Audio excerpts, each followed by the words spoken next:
Então, querido professor José Pacheco.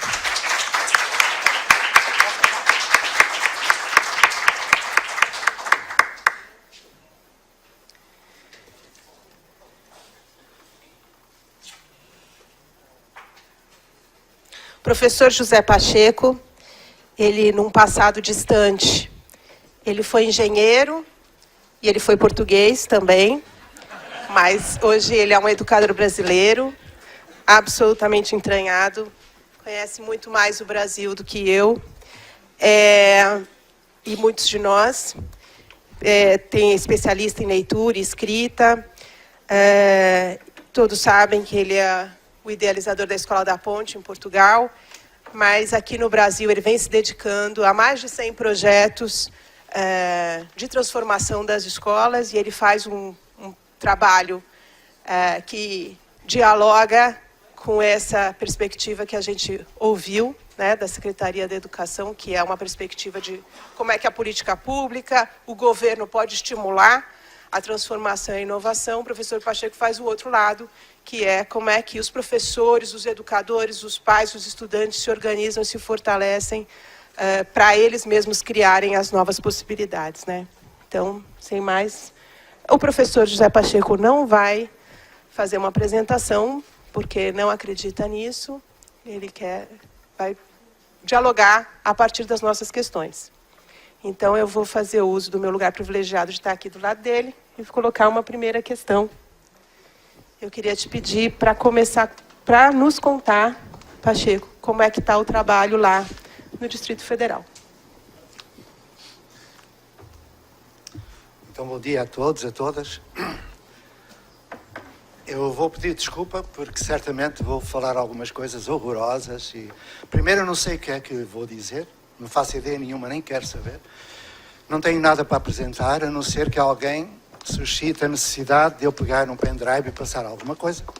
E esta pergunta é uma pergunta armadilhada da minha amiga Helena, porque talvez eu comece pelo fim. Vamos lá. Eu faço um esforço muito grande de humildade. Porque eu, apesar de já ser brasileiro, não é? Ou pelo menos ando a aprender, ainda agora escrevi aqui 7 páginas deste caderno brasileiro.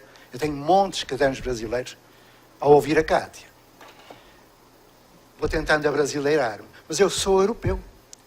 Passei 50 anos na Europa, percorrendo desde os Urais até ao norte da Islândia. E quando eu vim para cá, eu trazia o meu etnocentrismo europeu, a minha presunção, a minha arrogância. Eu acreditava que tudo o que existe de inovação está no hemisfério norte. Para os europeus, o Brasil é uma ex-colónia. A América Latina, enfim. O Sul. Quando eu cheguei, o choque foi muito grande. E eu decidi, como disse a Helena, passar o resto da minha vida no Brasil. Uma razão muito simples. Eu dei 30 anos da minha vida a uma escola em Portugal, para além de outras. E quando cheguei ao Brasil eu percebi que eu estava muito atrasado. Eu encontrei brasileiros vivos, alguns já entretanto faleceram, estou cá há 17 anos. 17. Mas encontrei sobretudo um espólio de propostas teóricas, vamos falar-lhe assim, de muito maior qualidade do que aquelas que vêm do norte, do hemisfério norte. Aliás, o Paulo Freire, na Pedagogia da Esperança, falava que os educadores brasileiros deverão deixar de nortear a sua reflexão e deverão solear a sua prática. Então, a minha arrogância, o meu etnocentrismo foi-se desfazendo à medida que eu fui conhecendo não só as propostas de um Lauro de Oliveira Lima, de um Milton Santos, de um Florestan, as propostas de uma Anísia Silveira, de um Lourenço Filho ou de um Anísio, as propostas do Agostinho da Silva, as propostas do Fernando Azevedo, as propostas do Darcy, as propostas do Freire, as propostas da Maria Nilde Maschelani, enfim. É invejável. Se os europeus soubessem a riqueza teórica, eu não gosto de falar assim, eu sou mais praxeológico. É teoria na prática, é prática com teoria. Se os europeus imaginassem, viriam aprender no Sul. E foi por isso que eu optei por, depois de uma pátria, ter uma mátria. E aqui, agora para encurtar e ir direto à pergunta da Helena. Aqui eu comecei a aprender. Comecei a viver em Campinas, trabalhando na Fundação Síndrome de Down, sempre gratuitamente. Eu gosto de sublinhar isto, gratuitamente, porque eu tenho a minha aposentadoria lá de Portugal. E trabalhei na Fundação Síndrome de Down, depois fui para Amorim Lima, com a minha amiga Ana Elisa Siqueira, depois fui para Heliópolis com o meu amigo Brás, depois fui para a Maria Peregrina de São José do Rio Preto, depois fui para a Jéssica Reis de Natal, depois para a Guia de Lerman de Lajeado, depois para a Escola da Serra de Belo Horizonte, e depois. E depois passei por uma escola que, há um pouco tempo atrás, eu fui apresentar na Europa. Imaginam um português ir à Europa apresentar um projeto brasileiro. Projeto Âncora. E fizeram uma malandrice em Roma. Eu estive em 7 capitais da Europa. E na 5ª capital fizeram uma malandrice, não é? Uma tocaia. Puseram-me a apresentar o projeto Âncora depois de ser apresentado um projeto da Finlândia. Bom, quando eu passei um videozinho, que eu tenho aqui, legendado em inglês, a Finlândia apagou. Where it is? Brasil, não pode ser, pode. É aqui que está o futuro da educação. É aqui que está a melhor escola, e a pior também. É aqui que estão os melhores teóricos. Eu tenho aqui um à minha frente, mas também há os maiores falastrões. Então é isso. E quando cheguei a um outro lugar, que não vou dizer o quê, eu morei em 7 cidades brasileiras, surgiu uma oportunidade, através de uma proposta que a Helena me fez, do ministro Renato Giannini, de integrar um grupo de trabalho, não é? Da inovação. Isso me fez ir para Brasília muitas vezes, e entretanto, o Instituto Brasileiro de Informação, Ciência e Tecnologia me encomendou a coordenação de um estudo sobre indicadores de boa qualidade de educação. Eu lá fui. Então comecei a ir para Brasília.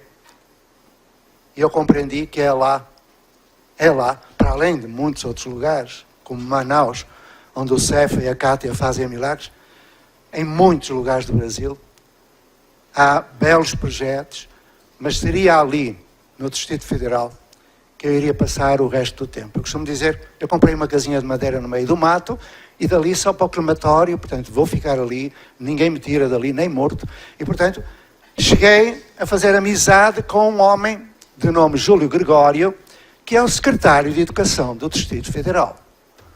Um homem ao que eu rendo homenagens incríveis, espero que ele não veja isto, que eu não sou puxa-saco, mas isto está a ser transmitido, pode ser que ele veja, que eu não gosto de elogiar ninguém. Mas, quando eu cheguei e ia para Brasília, o Júlio um dia pediu-me para o acompanhar a um lugar que ele me queria levar. Levou-me a um lugar chamado Papuda, a ala de jovens infratores. O que eu vi me apavorou. E repare-se que eu nasci numa favela, na Ilha dos Tigres. Sei muito bem o que é a vida de favela, mas nunca tinha visto uma coisa daquelas. Eu passei a minha infância visitando o meu pai na prisão e vendo a minha volta à morte, mas nunca tinha visto uma coisa daquelas. Depois levou-me à unidade de internação de São Sebastião. Eu perguntei, o que é que tu queres que eu faça? Ele disse, eu quero que tu prepares um projeto para a Papuda e para a unidade de internação. Eu respondi que não estava nada interessado nisso. A Papuda e a unidade de internação são sucedâneos de um modelo de desenvolvimento e de um modelo educacional falido, que provoca analfabetismo, exclusão e múltiplas violências e efeitos sociais perversos. E que os maiores responsáveis são os corruptos que estão na política. E que eu não estava nada interessado em fazer isso. Eu posso falar à vontade de corrupção na política, que eu fui prefeito, eu fui político, eu fiz tudo o que havia para fazer. Pronto. Aí um dia, agora passaram-se alguns anos, o Júlio me perguntou se eu poderia pegar num projeto. Eu digo, eu não pego em nada, sou português, não entendo nada do Brasil, muito menos Distrito Federal, que é uma coisa horrorosa lá, aquela Avenida dos Ministérios. O que eu posso é ajudar a fazer alguma coisa. Ele disse, a situação é precária. Eu perguntei qual é, e cá vai a resposta. Olha, temos 13 mil famílias, há bocadinho a Cátia falou em 8 mil, já é um número apreciável. 13 mil famílias do Paranoá Park. Minha casa, minha vida. Não há escola, nem há possibilidades de construir. O que é que eu faço com esta gente? Milhares de jovens em idade escolar, em casa, sem escola. Eu respondi, ótimo. Ainda bem que não há escola. Escola quer dizer, edifício, é evidente. E vamos então começar por definir alguns conceitos. Quando eu falo a palavra escola, o que é que vem à nossa mente? Qual é a representação mental? Escola. Aquela coisa que as construções escolares dizem que tem de ser ali, com tantas salas de aula, com tantos metros quadrados e tal. Amigos, escolas não são edifícios. Isto não é uma escola. A USP não é uma escola. Escolas são pessoas. Vamos começar por aqui? Ok. As pessoas são os seus valores. Quando esses valores são transformados em princípios de ação, eles conduzem a projetos. A Lei de Diretrizes e Bases, a Constituição da Federação, os PPPs das escolas. Há uma matriz axiológica pressuposta. Então, esses projetos que são sempre coletivos, ninguém faz nada sozinho, mesmo o projeto humano mais elementar, que é fazer um filho, são precisos dois. E, portanto, é coletivo. E se nós lermos o Habermas e o nosso Paulo Freire, perceberemos melhor isso, que a gnose não acontece entre o sujeito e o objeto. Acontece de outra maneira, não é? Mediatizados pelo mundo. Ok. Então, mas eu não quero falar de teoria, a teoria está nos livros, vós sabeis ler e de ler, que eu não falo de teoria. Vamos lá. Então eu perguntei, qual é o problema? É este. Não há escola. Ótimo. Então vamos lá. O que está a acontecer no Paranoá Park é a primeira comunidade de aprendizagem do mundo. Se eu dissesse isto aí num lugar que eu cá sei, de pessoas que estão a fazer comunidades de aprendizagem, certamente eu seria xingado, me diriam, não. É que essa coisa que está aí das comunidades não é comunidade nenhuma. É pôr os paizinhos a fazer um projetinho dentro da escola, pôr os paizinhos a fazer uma tertúlia, é ir à comunidade, como se a escola não estivesse na comunidade, fazer visitas à comunidade. Alguém visita a sua casa? Valha-me Deus. O edifício da escola é um nodo de uma rede de aprendizagem que se chama comunidade. Escola e comunidade. E quem escreveu isto pela primeira vez, que agora isto tudo tem teoria por trás. Não há prática sem teoria. Quem escreveu isto, na versão de uma tese de doutorado que eu li, foram os anglo-saxónicos e os catalães do Ramon Flecha. Mentira! A primeira pessoa que escreveu sobre comunidades de aprendizagem não foi em 1996 ou 97. Nem na Inglaterra, nem na Catalunha. No Brasil. Eu guardo religiosamente, religare, um facsímile do desenho, do esboço de um livro chamado Escola de Comunidade. Ouviram bem? Onde o autor fala de ócio criativo, agente educativo local, educação integral. Coisa. Lauro de Oliveira Lima, Sarabá, baixou agora. Lauro de Oliveira Lima, mais um ignorado, um injustiçado. Porque o Brasil tem baixa autoestima e sofre da síndrome do vira-lata. Tem cá dentro tudo o que os outros não têm. E vai lá fora, vai à Finlândia, vai à Catalunha, agora até vão aos Estados Unidos, a Chicago, copiar uma porcaria de um projeto japonês. Enfim, que Deus lhes perdoe, eu não perdoo. Ora, vamos lá. Então, meus amigos, o que temos lá no Paranoá Park a primeira comunidade de aprendizagem do mundo. Mas não está sozinha. Já está a surgir.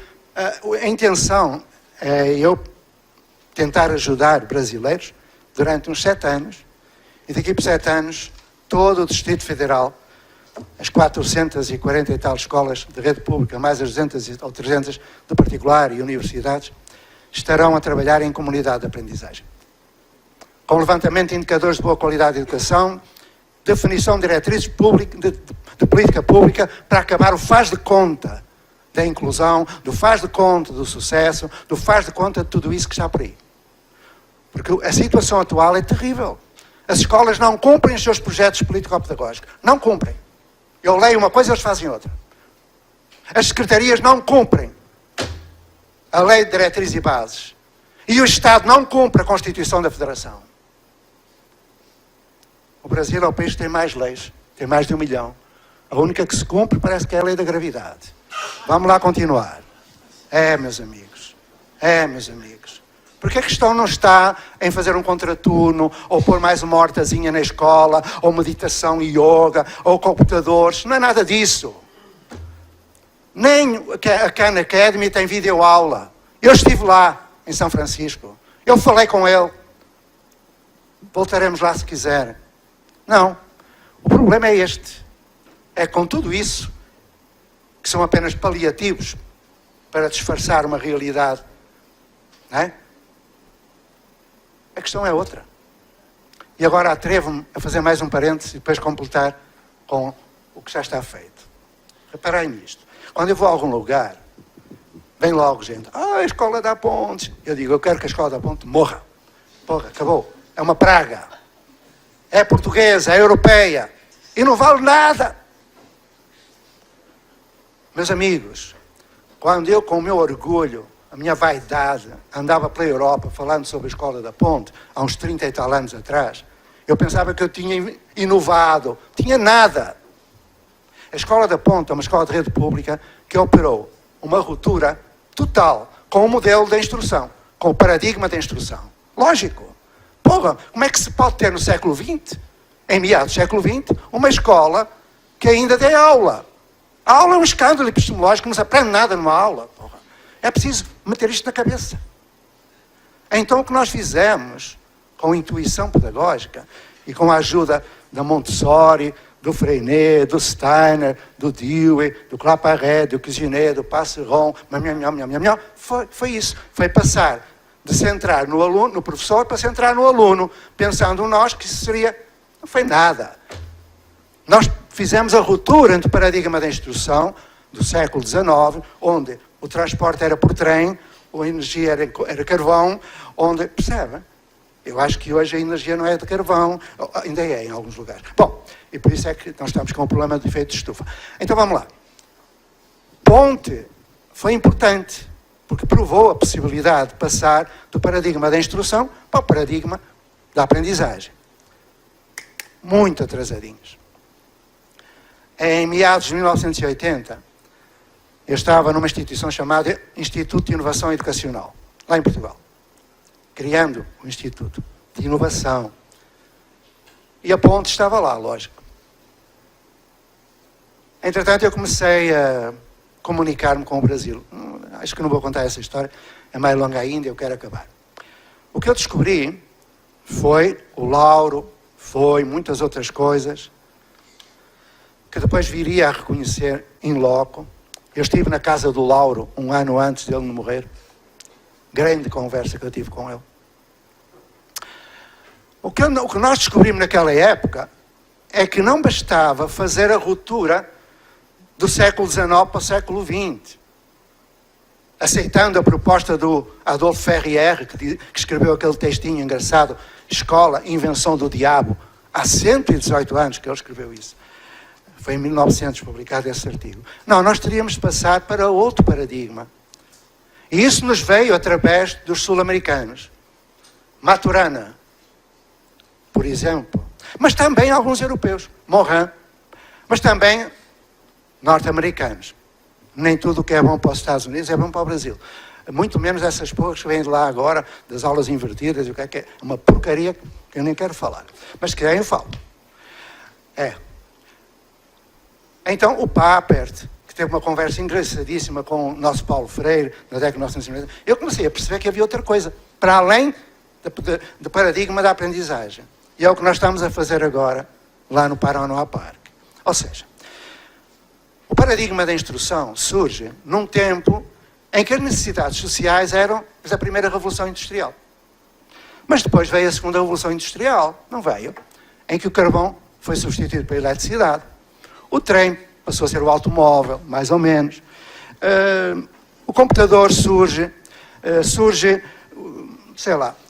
uma escola que ainda é do paradigma da instrução, mas que vai sendo mesclada pelo paradigma da aprendizagem. O centro é o aluno, que é uma coisa horrorosa, que não é, mas acham que sim. O protagonismo juvenil, o empreendedorismo, o que é isto, amigos? Onde é que nós estamos? Bom, mas é preciso perceber que houve uma terceira revolução industrial, onde a internet surge, onde a automação surge, onde surge, por exemplo, as redes, onde surge, por exemplo, a EAD, onde surge, mas as escolas, os edifícios, continuam a trabalhar no modelo da instrução. A aula, a turma, a série, a prova, a sequência cartesiana, Fundamental 1, Fundamental 2. Perguntas. Que não são só perguntas que eu recebo, eu faço. Porquê é que há segmentação entre Jardim de Infância, Fundamental 1, Fundamental 2, Ensino Médio, Ensino Superior e Ensino Inferior? Onde é que está a fundamentação científica? Eu não quero que me digam, eu acho. O achismo não é para aqui chamado. Estamos numa instituição universitária. Fundamentação científica pedagógica. Pergunto, porquê é que há turmas? Porquê é que há aula? Porquê é que há série? Porquê é que há horário padrão? Eu pergunto. Se alguém me quiser explicar, calar-me-ei para sempre. Então, e se não me explicarem, eu pergunto porquê é que há.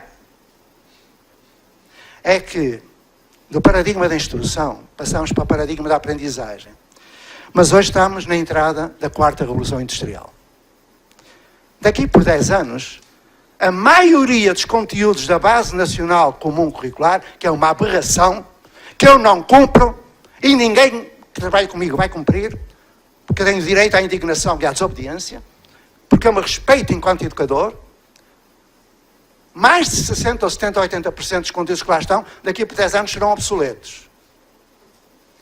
Pior ainda, é que aquela Base Nacional Comum Curricular, a maior quantidade de palavras que lá existe, a palavra que mais se repete, 75 vezes que ela se repete, aula. E vem a introdução falar-me de educação integral. Como é que se faz a educação integral de uma aula? Haja paciência. Como é que se faz desenvolvimento de competências numa aula? Valha-me Deus. Expectativas de aprendizagem, habilidades. Ingênuo. Não sou português, mas não sou ingênuo. Então, hoje estamos na quarta Revolução Industrial. Meus amigos, daqui a pouco nós vamos ter estações espaciais de criação de fábricas com gravidade zero. Nós vamos ter em casa, temos em casa 3D para fabricar a nossa alimentação e os nossos móveis. Nós vamos ter a quarta Revolução Industrial a muito curto prazo. Daqui por 10 anos, 80% dos empregos de hoje não existem. E a escola que temos aí, modelo de instrução. O que é isto? O que é isto? Há bocadinho eu ouvi falar uma colega, com todo respeito, que fez uma tese sobre inovação. Como é que pode haver uma tese sobre inovação numa instituição que não é inovadora? Valha-me Deus. Vamos falar sério? Claro, inovação teórica. Porque está tudo escrito. Não é preciso escrever mais nada, meus amigos. Quando eu nasci, todos os tratados que visavam salvar o mundo já estavam escritos. Só faltava salvar o mundo, só faltava mudar a educação. E eu não me considero dono da verdade. Eu apenas faço perguntas. Meus amigos, a robótica e a inteligência artificial que caracterizam a quarta Revolução Industrial vão apossar-se das escolas e edifícios. Vamos ver se nos salvamos. Paranoá Park, a primeira comunidade de aprendizagem do mundo. Porquê? Primeiro, porque é a comunidade. Trabalhamos desde o pré-natal até à morte. Eu não sei, que meus amigos espíritas dizem que se aprende depois de morrer. Quando eu morrer, eu volto para explicar se é verdade ou não. Mas o que é que eu quero dizer com isso? Meus amigos, não temos separações entre jardim de infância, nem temos jardins de infância, separando os avós dos netos. Que é terrível isso que se faz por aí. Temos profissionais que cuidam de determinado segmento. Não temos EJA, não é preciso EJA para nada.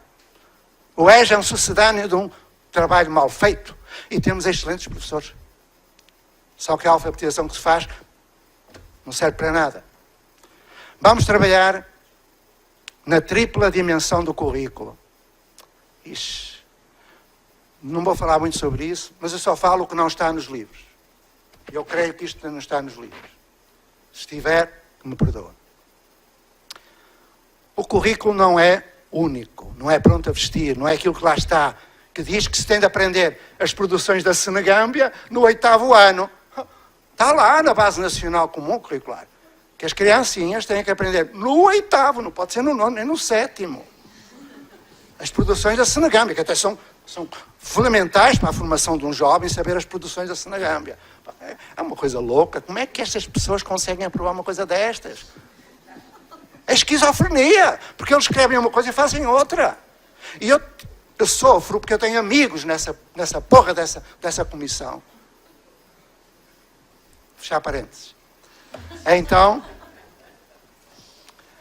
meus amigos, não tem de ser no 8º ano. Aliás, a Base Nacional Comum Curricular é ilegal, porque quando diz que tem de ser no 8º ano, está a conflituar com o artigo 23º da Lei de Diretrizes e Bases, que diz que a escola se pode organizar por ano, por ciclo, por classe de nível, por tudo mais. Onde é que está a lei que fundamenta a Base Nacional Comum Curricular? Ai, eu sei que nunca ouviram isto, nunca antes na história deste país, mas agora ouvem. A culpa é da Helena e de quem me convidou. Continuando. Tripla dimensão curricular. O currículo não é único. Nem tem que ter descritores junto. Que é perversa, essa lei é perversa, porque diz que não, é uma referência. Eu ouvi o Chico Soares e o André, o meu amigo André Stabile, dizer, não, Zé, é uma referência. É? Então porquê é que põem descritores ao lado dos conteúdos? Não é para aplicar provas nacionais que contemplam tudo?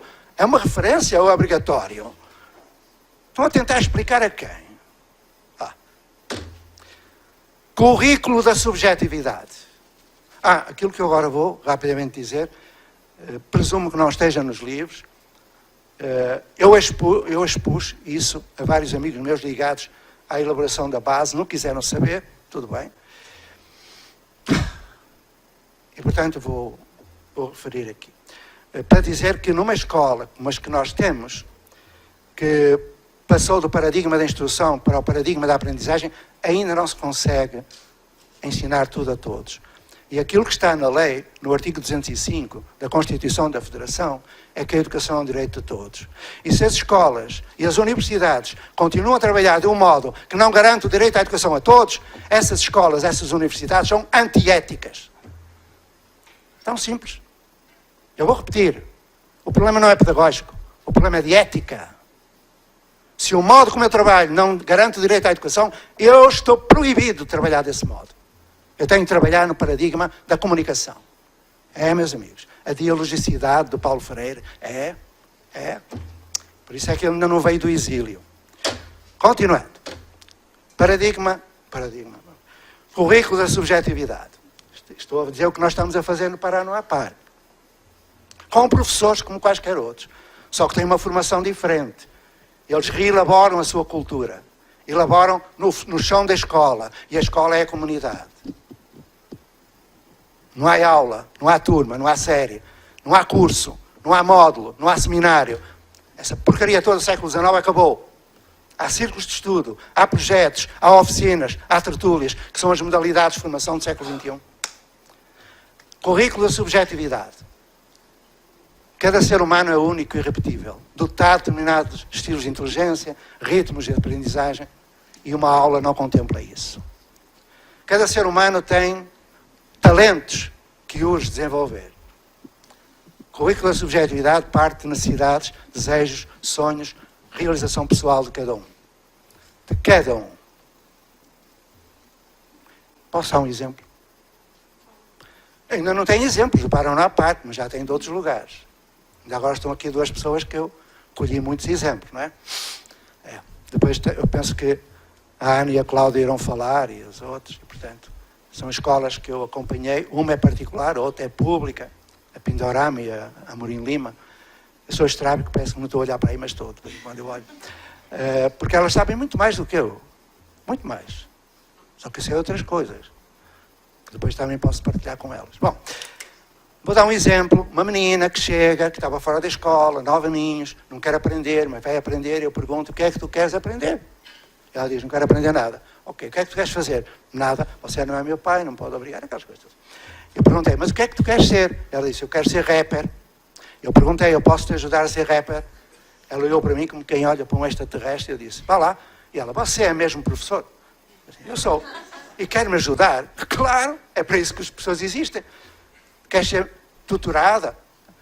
Posso te ajudar a ser rapper? Bom, com ela nós fizemos, reparem, nós, não é o portuguesinho que faz, são os brasileiros. Nós fizemos um projeto de currículo de subjetividade, com roteiros de pesquisa, onde estava a origem do rap, a origem dela, que ela é africana, de origem africana, onde estava o ter de aprender inglês, porque o rap, não é? Ter de aprender a ler, a compor, a dançar, a fazer uma microempresa de produção de espetáculos, e por aí vai. Todo o currículo do ensino básico, do ensino fundamental, ela aprendeu, todo, em volta daquele projeto de currículo de subjetividade. E aos 13 anos foi participar na abertura dos Jogos Olímpicos, a MC Sofia, que esteve agora no Altas Horas e tem um programa na TV Futura. Estou a falar de gente. Segunda dimensão curricular, estou a falar do Paranoá Parque, a dimensão da comunidade. Quando eu olho para os projetos político-pedagógicos das escolas, eu pergunto, quem fez? Foi um grupo de professores. É ótimo. Ou então, foi um professor que fez. E mais. Alguns a gente comprou, encomendou. Tá bom, ok. Então tem um projeto político-pedagógico. Temos. Então vamos lá. Ele é político. E elas perguntam, o quê? Vós escutastes a polis, a população, a comunidade, para fazer o projeto? Não. Então ele não é político. É pedagógico? É. Onde é que está? Eu sei, está lá. E Piaget disse, e Vygotsky disse, o que está lá. Eu costumava dizer, eu trabalhei na universidade, meia culpa, ninguém é perfeito, eu fui trabalhar e fui prefeito de cidade, etc. Enfim. E na universidade, muitas vezes eu via os TCCs e era assim também. E o Vygotsky disse, e Piaget disse, filho, eu não sou fofoqueiro, quero lá saber o que é que Piaget disse. Eu quero produção de conhecimento. Não havia produção de conhecimento, havia um blá blá blá que estava no livro. Eu isso leio, eu não preciso que ninguém me escreva. Porra. Bom, mas isso foram surpresas minhas na universidade. Eu encontrei na universidade pessoas que entravam na sala, passavam apresentações, blá blá blá blá blá, blá e iam embora. Não perguntavam nada, o que é que eles queriam saber. Mas isto é assim? É. Claro que isto foi em Portugal, no Brasil nunca aconteceu. E, portanto, vamos adiante. O currículo da comunidade parte de desejos, necessidades, evidente, da comunidade. Por exemplo, em escolas que eu acompanho, foram resolvidos problemas de contaminação, problemas do Aedes aegypti, não é? Foram resolvidos problemas de despoluição de córregos, montados projetos de educação alimentar com consumo de vegetal, com hortas comunitárias, e por aí vai. Pronto. Currículo de comunidade. E, sobretudo, construir microempresas que possam libertar as pessoas do tráfico e da prostituição. Então, currículo de comunidade, não vou agora falar mais nisso, é desenvolvimento sustentável da comunidade. E depois há o currículo universal. Nós não estamos sozinhos, a comunidade do Paraná não está sozinha, temos um louco nos Estados Unidos e outro na Coreia do Norte e outros loucos por aí, que se carregarem no botão, o Brasil já foi. Então, meus amigos, eu não vou falar da universalidade, porque ele está na Base Nacional Comum Curricular. Paranoá Parque. A primeira comunidade de aprendizagem do mundo, já tem mais 5 agregadas. Uma vai ser no edifício, não vai ser no edifício, vai ser numa comunidade que se chama Centro de Práticas Sustentáveis, que é do IBRAM, e que vai passar a ser uma das referências de uma comunidade no Mangueiral do Distrito Federal. Vamos ter lá dentro a Secretaria da Saúde, a Secretaria da Cultura, fitoterapia, etc. E vamos ter lá dentro e cá fora, eu tento falar conforme a gente entende, mas é difícil. Imaginei a maior OCIP do Brasil, que reúne dezenas de condomínios de classe A e B, entre o Anteplano, o Jardim Botânico e o Lago Sul. Os jovens que estão dentro desses condomínios saem da cama às 5h30 da manhã, metem-se num carro com o papai ou a mamãe, atravessam o plano piloto e vão para a Asa Norte, para aquilo que se considera ser boas escolas particulares. Claro que elas não são melhores que as públicas. Quando me falam do IDEB, eu pergunto o que é isso. É o índice da Coreba, não é o índice de desenvolvimento. E, portanto, eu não acredito no IDEB, já disse isso a toda a gente. Mas é isso, a referência é essa. Eu, quando vejo alguém, a minha secretaria, nós temos o IDEB 7, eu digo, uma bosta. Eu quero o IDEB 10. Qual é o IDEB 7? Eu não entendo o que é o IDEB 7. Agora imaginai que esses jovens não precisam de ir para as escolas particulares. O que é que eles vão aprender dentro da escola particular que não aprendam nos condomínios? Alguém me sabe explicar? Eu escuto. Eu vou repetir a pergunta. O que é que eles aprendem dentro de uma escola, edifício particular, que não aprendem no condomínio matriculado na escola pública? Ok. Não aprendi nada. Não aprendi nada. Numa aula não se aprende nada. Eu vou repetir. Numa aula nada se aprende. Ponto. Basta de tabus. Então, meus amigos, toda essa gente tem ao lado desses condomínios de luxo, tem as favelas. A Vila do Boa, essas coisas todas. Quem está na favela? As faxineiras que vão servir dentro dos condomínios. Os jardineiros que vão servir dentro dos condomínios. Os traficantes que vão vender a droga nos condomínios. Os seguranças que vão fazer a segurança dos condomínios. Acabou! O Brasil tem que ser uma terra próspera, fraterna e coesa. Temos que acabar com os muros dos condomínios, porque são bunkers ilusoriamente seguros. E temos que acabar com as favelas também. Alguém as criou. Acabaram com Canudos e os militares instalaram no Morro da Providência a primeira. E daí para cá é o que a gente sabe. Amigos, Paranoá Parque não é modelo para nada. Muito menos a Escola da Ponte. Muito menos o Projeto Âncora. Mas o Paranoá Parque está a trabalhar no paradigma da comunicação. É esta a diferença. Aproveitando tudo aquilo que o paradigma da aprendizagem nos dá, e que eu ouvi aqui há um bocadinho. Aproveitando tudo que o paradigma da instrução nos dá. É muito importante a função da memória. Quando me perguntam, mas as criancinhas do Paranoá Parque, eles vão ter que aprender a tabuada de cor? Com certeza! Mas antes têm que aprender a tábua de Pitágoras, como é que se constrói, tudo mais. Como? E depois ficar com isso. Porque a máquina pode variar. Mas eles vão ter que repetir? Com certeza! A repetição é necessária. Pois é. Eles vão escrever, que agora basta falar com o computador. Vão escrever, vão.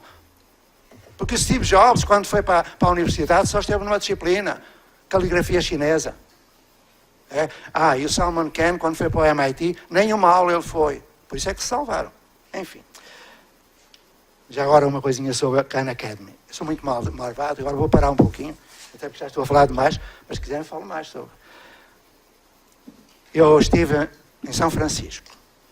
Fui a Stanford, à universidade, ver a robótica e tal, que é um brasileiro, um Wittgenstein, que trabalha.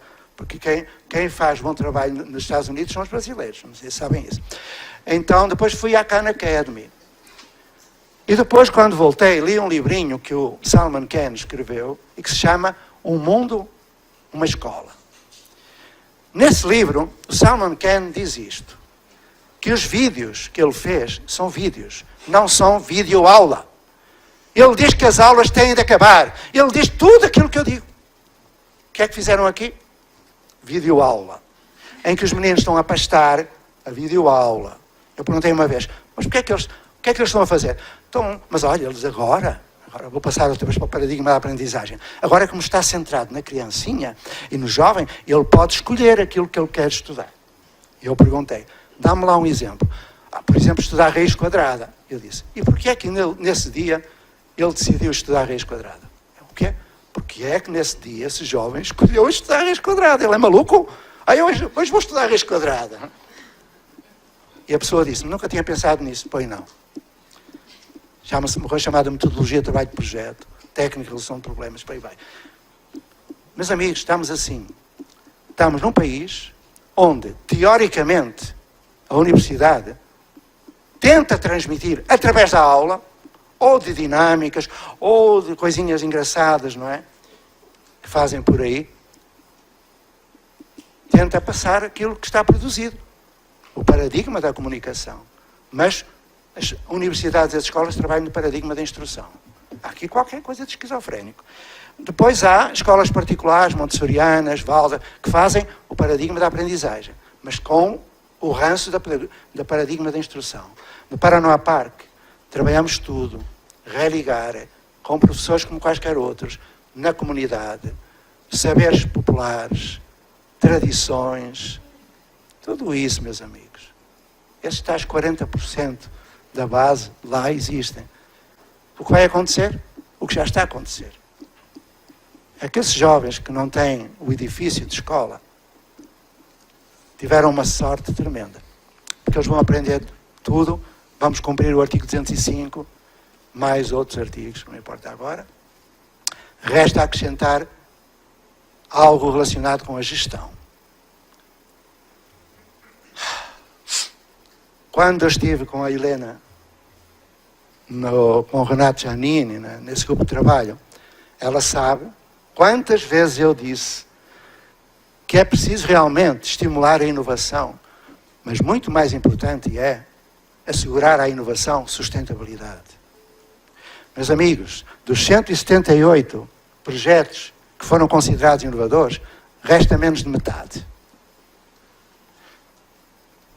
Na última mudança da prefeitura, só à minha conta, foram mais de 20 destruídos. Por o secretário que acordou mal disposto naquele dia e disse, acabou. Bem, um deles teve azar, porque é um projeto que eu prezo muito, não quer dizer que os outros também não. E eu fui lá, falar com o secretário. E disse-lhe, olha, meu amigo, este projeto foi certificado como de boa qualidade, é inovador, o melhor será deixar continuar. Não, extingui. Disse, o senhor vai ter problemas. Está-me a ameaçar. Não, então estou a aconselhar. Foi simples, meus amigos. Controladoria Geral da União, Ministério Público, entrei em contacto com o procurador, e a senhora secretário respondeu perante o juiz, hoje está exonerado e o projeto continua. Porquê? É preciso que a inovação esteja protegida pela autonomia pedagógica, administrativa, financeira veremos depois. Ok? É preciso que estabeleça com as secretarias um termo de autonomia de escola. Estou a falar do artigo 15º da Lei de Diretrizes e Bases, estou a falar da meta 19 do Plano Nacional de Educação. A meta 19 do Plano Nacional de Educação diz que no prazo máximo de 2 anos deverá conceder-se às escolas condições de exercício de gestão democrática. Sabem quantos municípios dos 5.500 e tal fizeram? Menos de 2%. Os municípios estão fora da lei. Não cumpriram a meta 19. E estamos assim. Então, meus amigos, quando se fala de gestão democrática, o que é que estamos a falar? Onde é que é a gestão democrática? Alguém me sabe dizer? Quando existe um diretor, não há democracia. Ele é um órgão unipessoal, vertical, hierárquico. E é um homem ou uma mulher com dever de obediência hierárquica. Se a Secretaria mandar, ele tem de cumprir, mesmo que não concorde. Onde é que está a democracia? No Paranoá Park, quem dirige a comunidade, o Conselho de Direção, é a comunidade. Não tem nada a ver diretor, nem com essa porcaria toda. Na Escola da Ponte não há diretor. No Projeto Âncora não há diretor. E olhai que são escolas de boa qualidade. Isto é histórico, estou a falar para aí há 20 minutos, ou a mais. Vou parar, porque ainda me resta um pouquinho de consciência. Mais perguntas? Já perceberam que eu provoquei bastante. Pronto, agora espero que se vinguem de mim.